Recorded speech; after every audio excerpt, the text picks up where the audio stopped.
welcome again, everybody. I think most people are starting to filter through now. Thanks for joining us today. So our webinar is focusing on practical steps to embedding and measuring continuous compliance. So my name is Craig Moores. So I am responsible for SureCloud's risk advisory practice. I'm an information security practitioner, and I've got quite a lot of experience in managing compliance for different organizations. I've sort of been around a little bit, and I quite enjoy presenting these webinars. So hopefully today everybody can take something away that helps them in improving or understanding their knowledge around continuous compliance.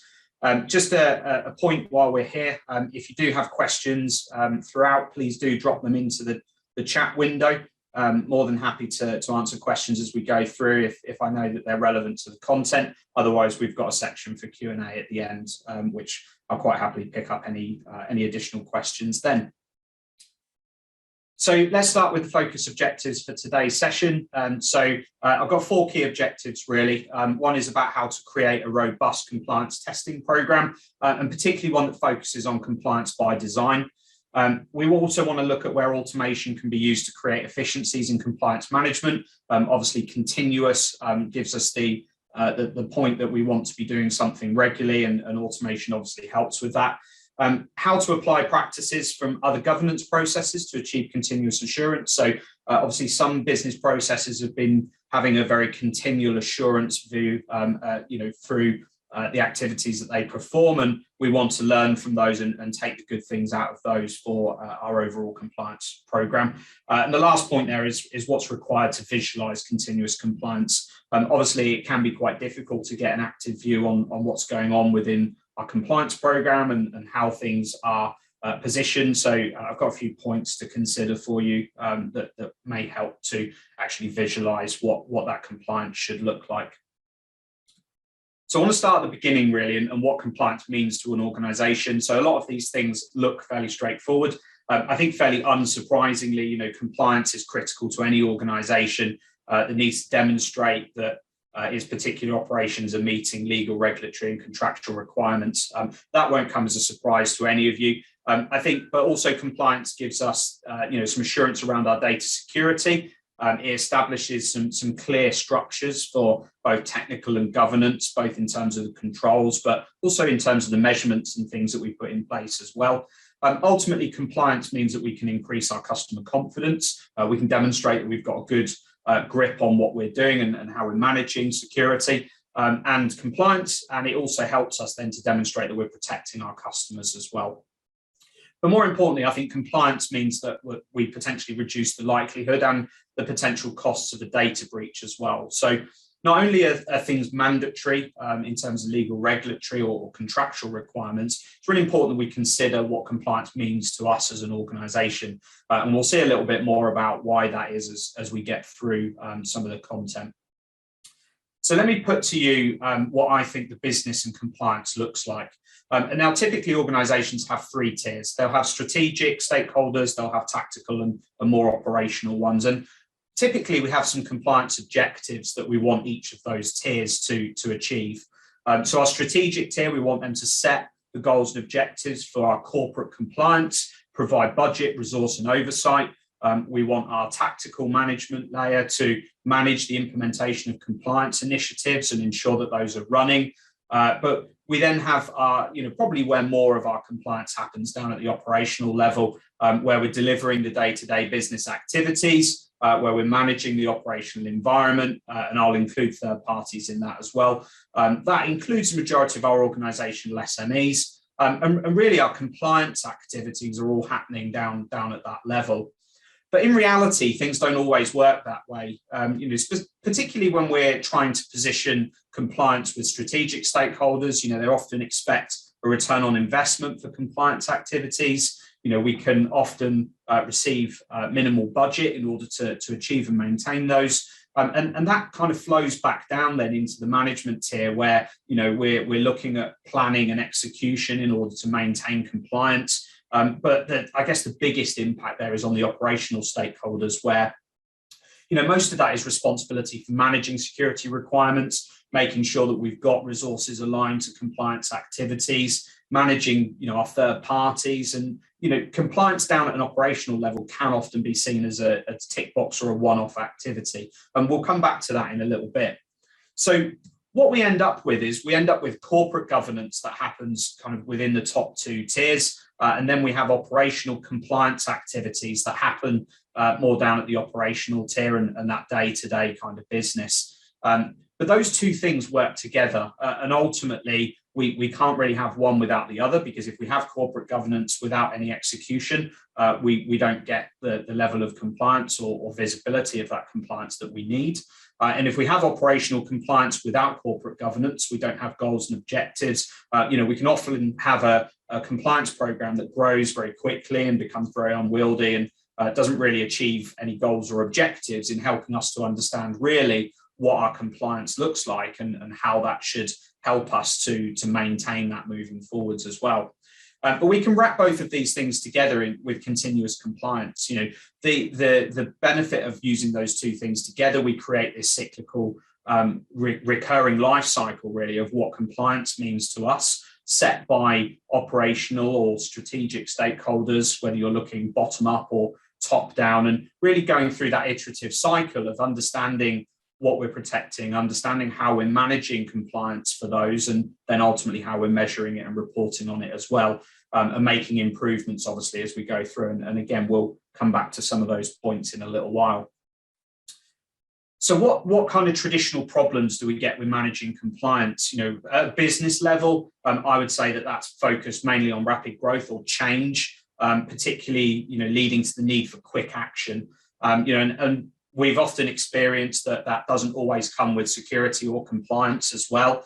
It's very much a secondary thought. Compartmentalized compliance activities, certainly in my experience, organizations suffer with pockets of kind of good practice, and that learning is not then shared across other areas, and we get sort of very compartmentalized compliance. Business processes, again, for both for sharing, but also for managing compliance at a more holistic level across the operational environment can often be a challenge. But I think the two key points for me are the last two. Compliance has a lack of communication and clear ownership. If you've achieved that, well done. It is something that is hugely important. We'll come back to that again in a bit. But I think that the point for me is around this very point in time nature. Compliance has always been about achieving an audit result or achieving a goal, or the actual visibility of compliance is point in time and often an annual requirement. So looking at it less frequently than potentially things are changing within the environment.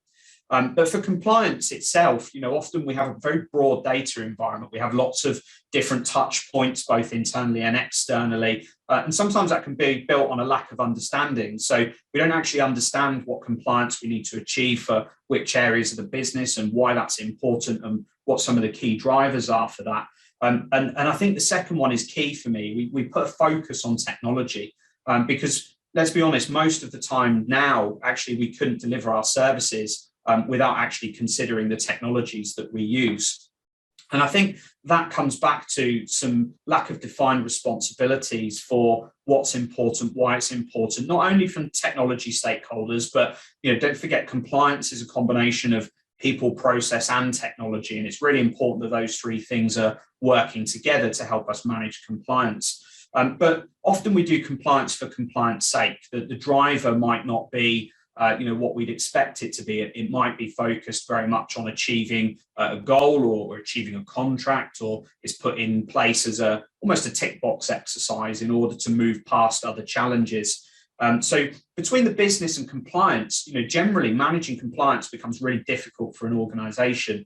And I wanted to turn that really, I guess, into what I'd see as a typical risk model. So this is built on a couple of different methodologies, and we're going to look at this from the bottom up. So we'd look at the various inputs that we'd have to the risk process, how those things come into the operational risk management environment. And the reason I've got that there really is because that's where compliance activities will start to take place. We start to look at compliance, particularly control implementation, following the identification and sort of assessment evaluation of risks. And that really, starts to then build this picture through into enterprise risk management and then ultimately into board level cyber risks that become part of a corporate risk register.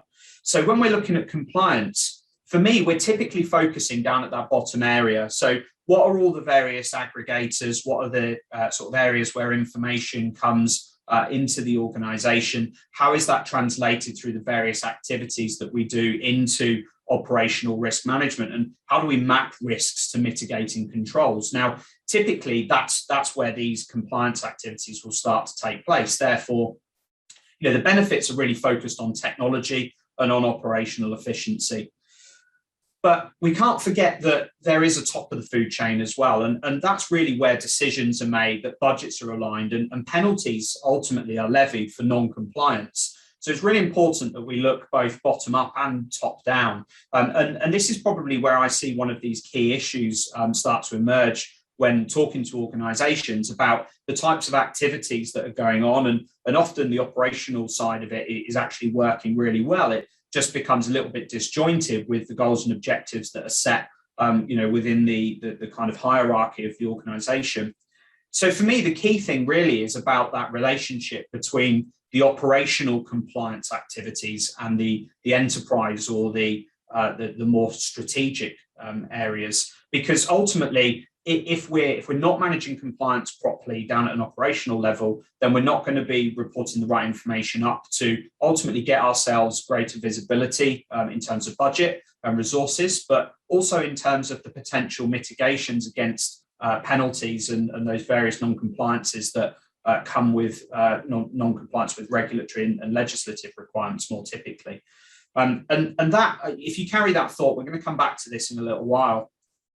But the risk of non-compliance, and everybody looks at compliance differently. And I never really like the scare tactic in terms of the level of potential financial impact that is brought around by non-compliance, particularly with regulatory requirements. But I pulled out some comments here from IBM's data breach report, and looking at kind of their key themes here. One of the things that stood out for me was system complexity and compliance failures were amplified the risk of data breach costs. And cost is obviously hugely important when we're looking at compliance and more so at non-compliance. But looking out of a selection of 25 different cost factors, compliance failures were at the top.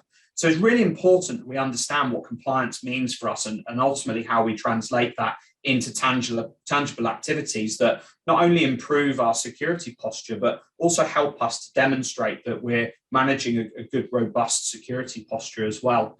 And obviously, it wouldn't be right not to include some of those monetary things, but I didn't want to pick the average cost of a single data breach, but really an aggregated view of that. And you can see here that IBM have obviously, over the 17 years that they've released their report, they've obviously this year has seen the most significant increase. And whether you tie that back to the position we have with COVID or with remote working or any other thing, really, that jump really shows us that compliance is still hugely important. But in balance, I also wanted to pull out the final comment here around automation and security artificial intelligence. And it was noted during throughout the report, really, that when fully deployed, that actually provides us with the biggest cost mitigation. So when you think about what we've just been sort of talking about when it comes to compliance and some of those challenges, actually automation and security artificial intelligence are now starting to help with understanding what that looks like and helping really to protect us from some of the threats that are within the real world today. So that brings us on really to what is continuous compliance. So for me, continuous compliance is, as you can see, about managing compliance requirements proactively throughout the IT and the business environment and shifting that into creating this proactive culture and a strategy that reviews compliance on an ongoing basis. So there's a number of things in there that I've pulled out. Managing compliance requirements, that stems really from understanding what your requirements are, understanding how they apply to your business context, and managing those in a way that is proactive and pragmatic within your organization. And compliance programs will never be the same between organizations. There's obviously a lot of different things and constructs within a business that means that we manage that differently. But the one thing that is quite common is this proactive culture. We want to be proactively managing and measuring compliance on a regular basis. We want to ensure that we've got good strategy really that gives us confidence that we understand our compliance requirements. We understand at any point in time where we are on that compliance journey, but also that we can manage and measure that as well. And we'll come back to that theme in a little bit. So continuous compliance for me focuses on achieving that compliance and increasing security across those environments. Is the development of that security culture and the strategy. It's a holistic program of people, process, and technology, and that's really important. It may align to one or more technical or non-technical standards. It really depends on what your compliance program has consumed. But it often leverages technology as well to support the automation and aggregation. And to some degree, I think one of the things that most organizations recognize is that it does reduce the issues that are experienced with annual audit requirements. So we're not actually investing the amount of time that we would do in a kind of more traditional compliance environment where we've got maybe 4 weeks of preparation ahead of an audit. This continuous compliance cycle means that actually we're reviewing that on such a frequent basis that when it comes to demonstrating that for an external audit, we've actually got all of the information that we need, and we're drawing together a much shorter timeline to prepare for that audit.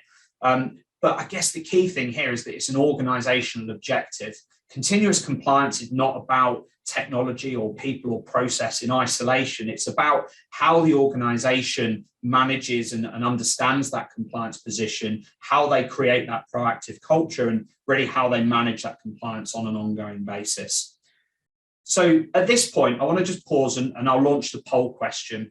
So I'm interested to hear from you, just by way of response, whether your organization's considered or implemented a continuous assurance process. I'm going to launch the poll now, and I'll leave that running for a little while just so that you can have a think about that, and we'll come back to that as we move on.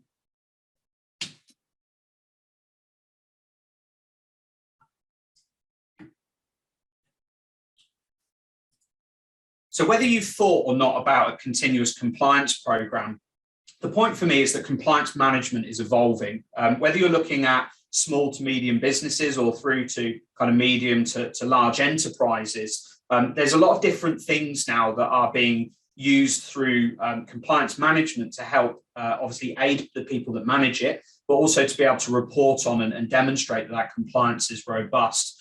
So this concept of continuous control monitoring, where we can set technical solutions to actually go through and do analysis, evaluation, and suggest remediation as we're implementing and managing controls.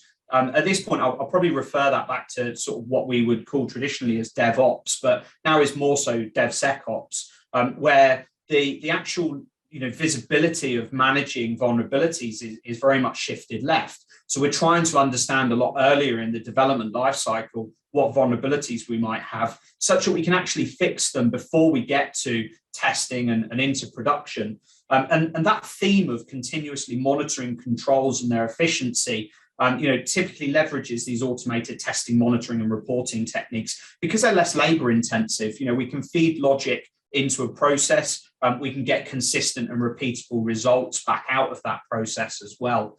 But that also allows us to create platform-based compliance. So we can create single pane of glass visibility of compliance and what it means to us. But that does also help us to simplify those processes because we've got logic built into the methodology, because we've got a fairly consistent and robust approach.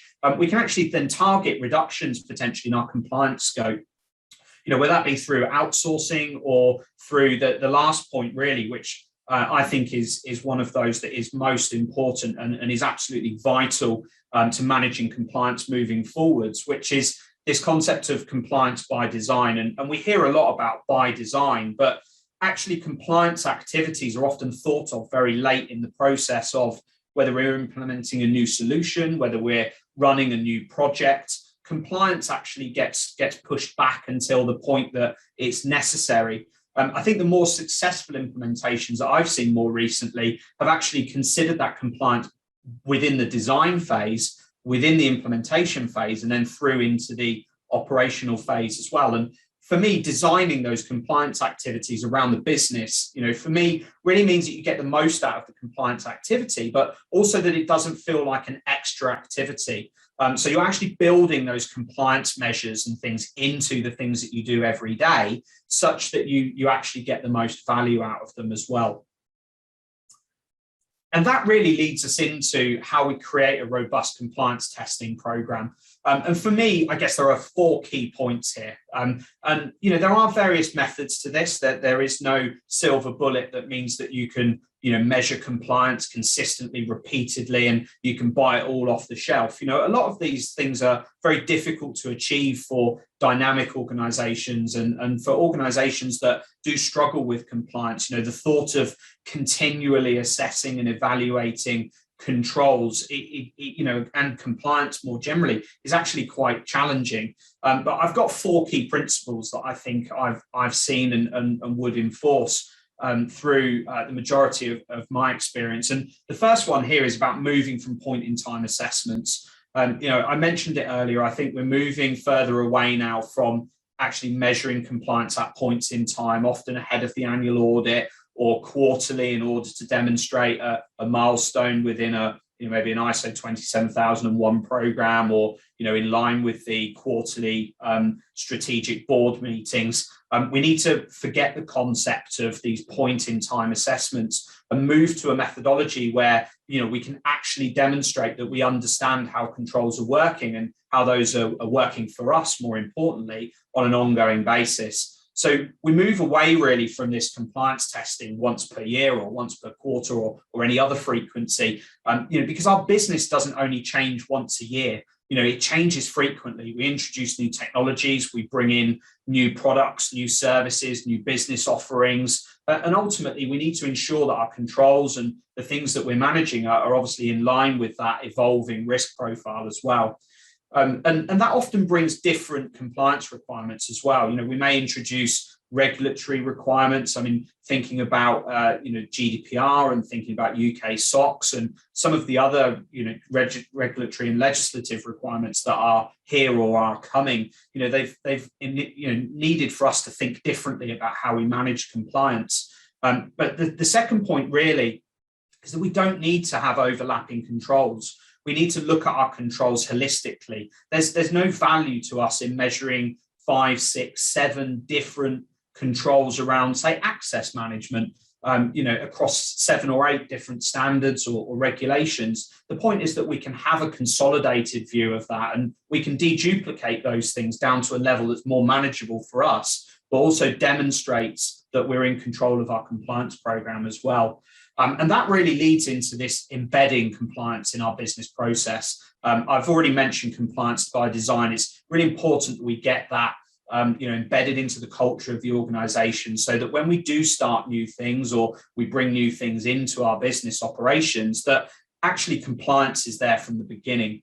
And that will lead to greater collaboration between stakeholders. Often, and I mentioned earlier around things operating in silos, for continuous compliance testing and assurance, we need to demonstrate that the business, that our compliance teams and security teams and our IT teams, I would add to that as well, are all working together to achieve the same goal.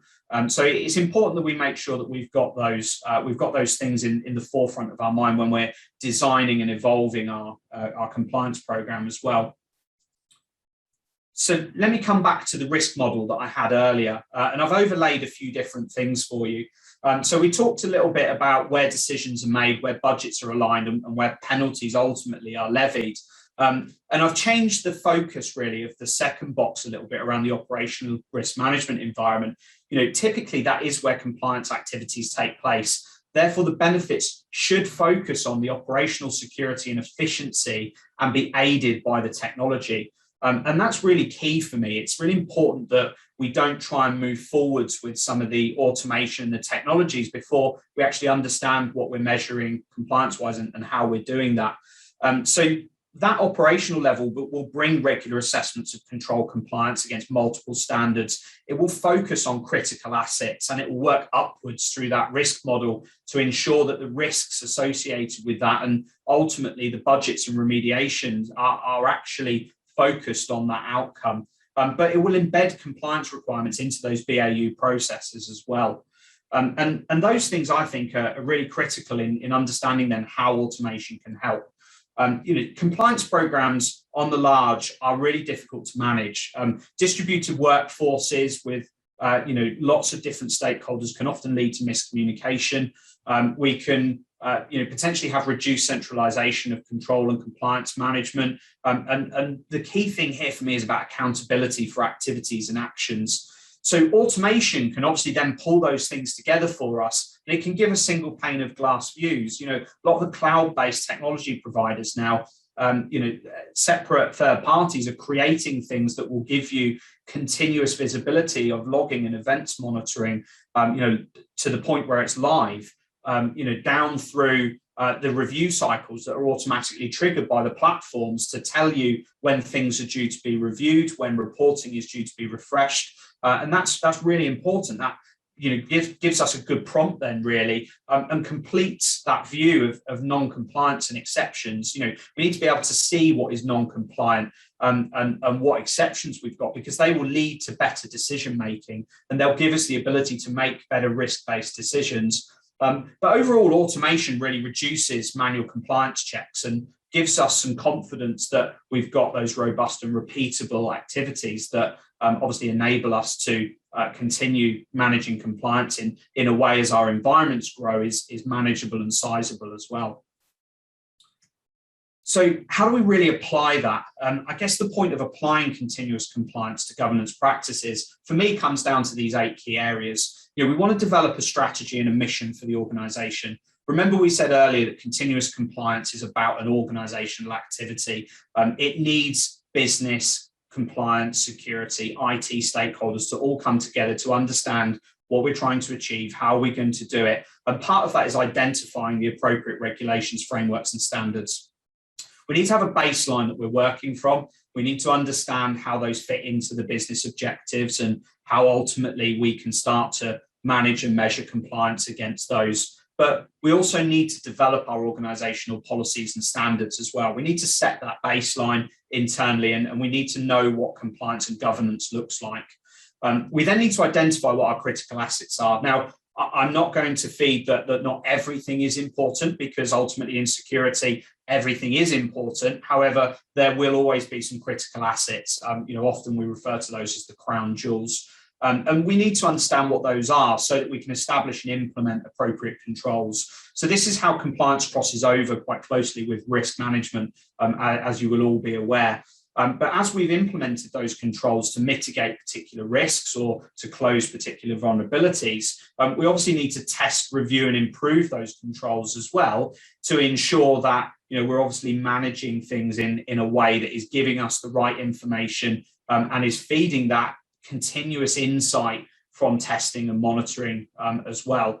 And that really gives us the ability then to maintain live documents and communicate our updates in real time. Now, whether we're communicating those top down in terms of different things that the business is looking to take and how that will affect our continuous compliance management, or whether we're looking from the bottom up in terms of changes to operations and the business model that will ultimately have an impact on the risks that are managed at the strategic level of the organization. The point being really that this cyclical life cycle will need to continue evolving to ensure that compliance is measuring and managing the things that are most important to us. And we don't forget about the non-critical assets. Obviously they have a role to play as well, but if we try and bite everything off at the same time, it becomes very unwieldy and very messy. So we often go through this process of understanding, particularly points 1 through to 6 before we even try to automate anything.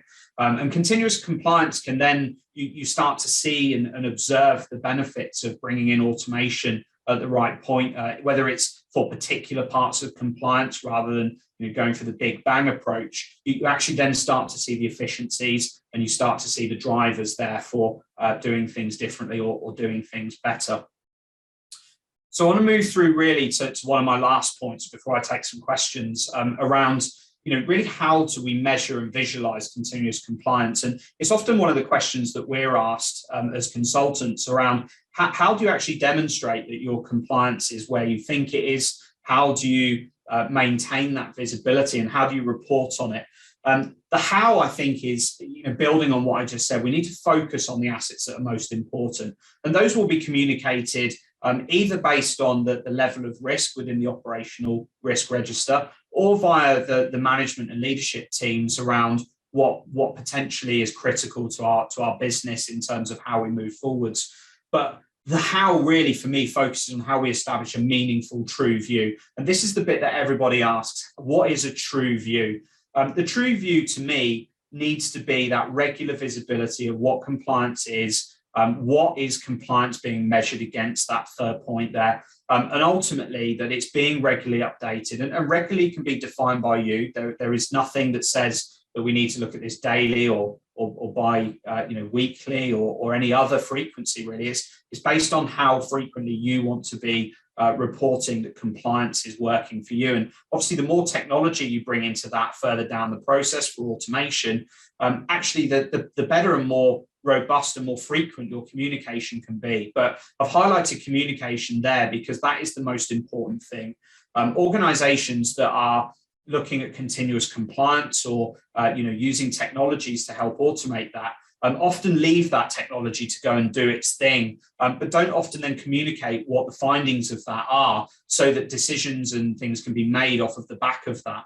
And that, for me, is really important, because if you're managing compliance on a regular basis and ultimately you're driving all of this really good, rich information about where compliance is working well and where it's not communicating that and not making informed decisions on that, it is ultimately going to create failures in the overall compliance program. So it's important that we tie those things together and that ultimately we have a good, solid approach. In terms of visualizing them, we need to maintain a view of what we're compliant against. Often when we're asked about compliance, we can say, well, look, our access controls are compliant. And the next question will be compliant against what? And we mentioned earlier around all of the different types of regulations and standards that you may be measuring compliance against as part of your overall program. But how do we really at any point in time point out what that looks like? And there's lots of ways we can do that. The most efficient way is through automation, because platforms can deliver real-time reporting. They are, obviously there to aggregate volumes of data and pull key things out of those based on logic. But that view can also be achieved through Excel and pivot tables. There are lots of different ways we can do it, but we obviously need to understand what is active remediation, how are we treating non-compliant requirements, and what do they look like for the business. So integration of this back into the risk process is hugely important, and it's really key that we keep those two things quite tightly tied together.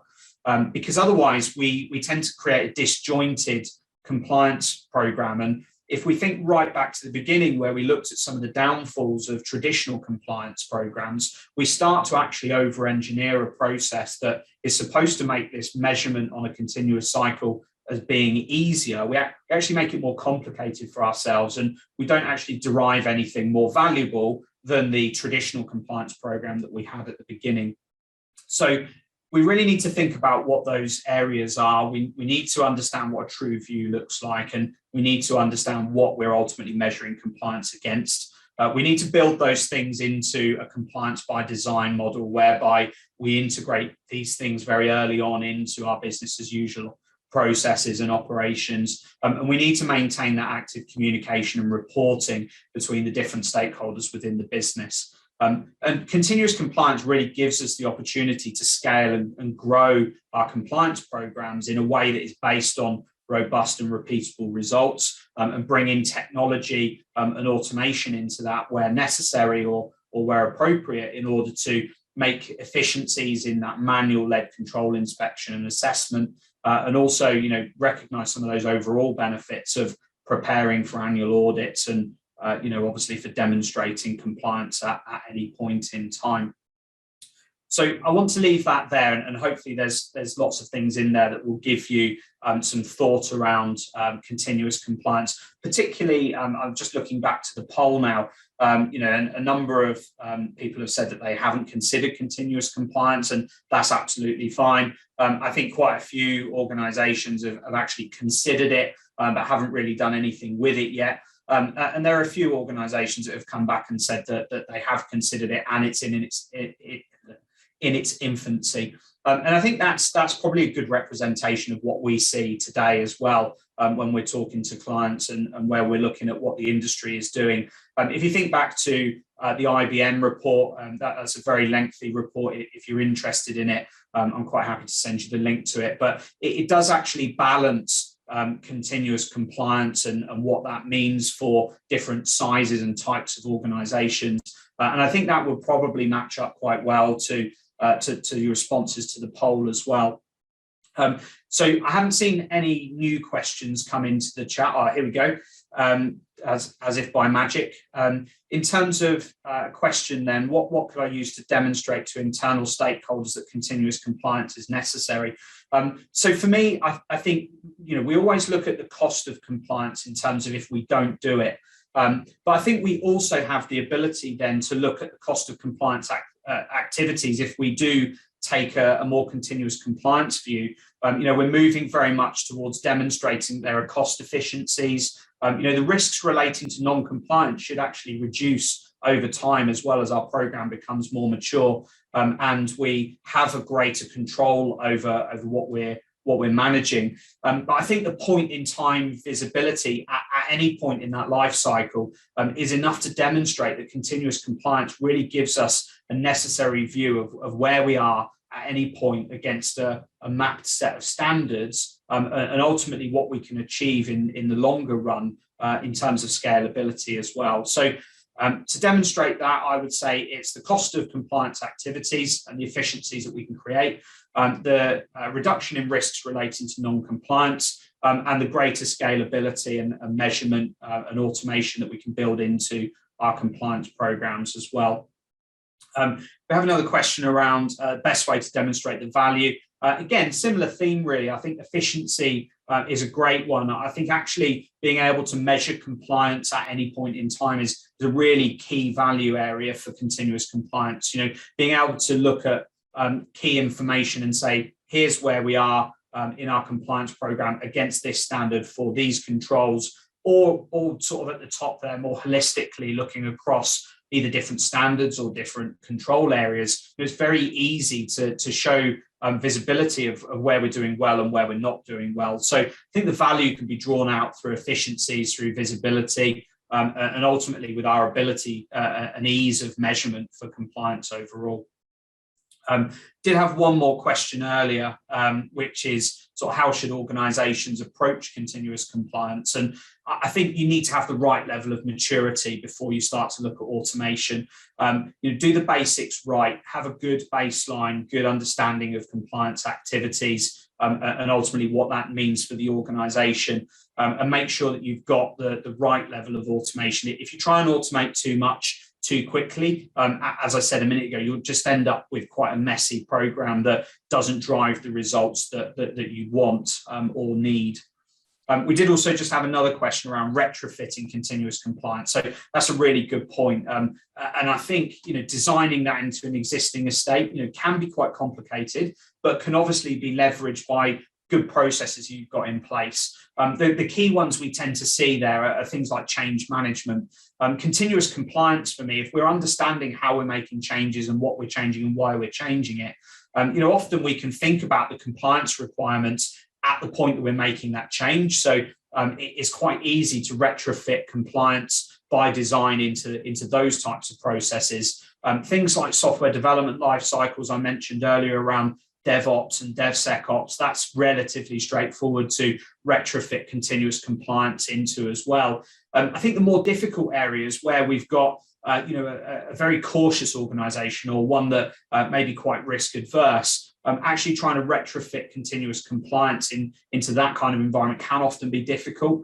You know, trying to you know, have a very flexible model built into something that is built off of a culture that's very kind of structured and very kind of risk adverse often can make that quite difficult. But it is not beyond the realms of possibility. I think moving forward, you've got to have a real drive and strategy to want to achieve a continuous view of your compliance program. And that will ultimately stem from a strategy that's driven by top-level management, that is endorsed by operational stakeholders due to the types of efficiencies and benefits that it can deliver to them directly.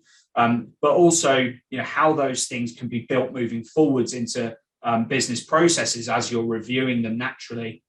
So it's not as easy, particularly for small organizations as well. Continuous compliance is obviously a trade-off with cost of bringing in technologies or actually doing enough to demonstrate that you're maintaining compliance with particular regulations or standards as well. And often that sort of growth into continuous compliance areas can be a bit of a jump or a bit of a step up as well. But I just say be pragmatic. Automate the things that are necessary to give you efficiencies, to give you greater visibility of things that you obviously have to go and measure manually, particularly with control assessment and control inspections as well. They tend to be the things that cause us the most pain on an ongoing basis. But a few things for you to think about retrofitting there. I haven't got any other questions, but if anybody does have any, then feel free to drop those to me directly or engage with any of my colleagues in LinkedIn. I just want to thank you for your time. Hopefully there were some interesting points that you could take away from that.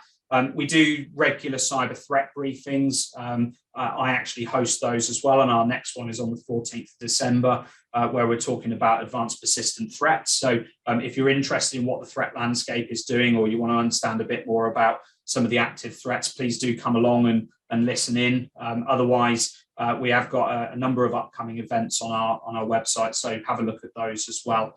My details are there. Feel free if you want to come and have a chat with me directly or connect with me on LinkedIn. More than happy for you to do so.